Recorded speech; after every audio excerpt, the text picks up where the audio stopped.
Justine, sur la crise de la chrysomèle. Oui, elle frappe toujours notre région et certains agriculteurs ont donc décidé de s'associer en collectif pour dénoncer le traitement par insecticide que leur impose Bruxelles. Les explications de Myrti Sadoun.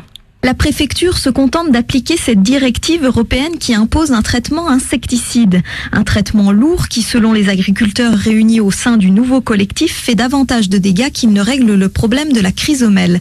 Michel Roche, agriculteur à Mussig. Concrètement, c'est des traitements obligatoires dans une logique d'éradication. Aujourd'hui, on est à même de constater qu'elle est inefficace puisqu'on retrouve des chrysomèles les années qui suivent, les années de découverte, donc suite au traitement. La logique de vouloir éradiquer la chrysomèle de notre zone est illusoire et on utilise des moyens qui sont complètement disproportionnés. Plutôt que d'imposer un traitement aux conséquences désastreuses, les services de l'État pourraient confier aux agriculteurs la lutte contre ce parasite. Ils proposent des solutions plus efficaces. On peut envisager, la première chose, une rotation de culture. Il suffit d'interférer une fois tous les 4, 5 ans, 6 ans par une autre culture. Une deuxième manière, c'est il y a des endroits où on ne peut ne faire que du maïs parce que c'est des zones difficiles, inondables ou des zones caillouteuses où il y a des équipements d'irrigation.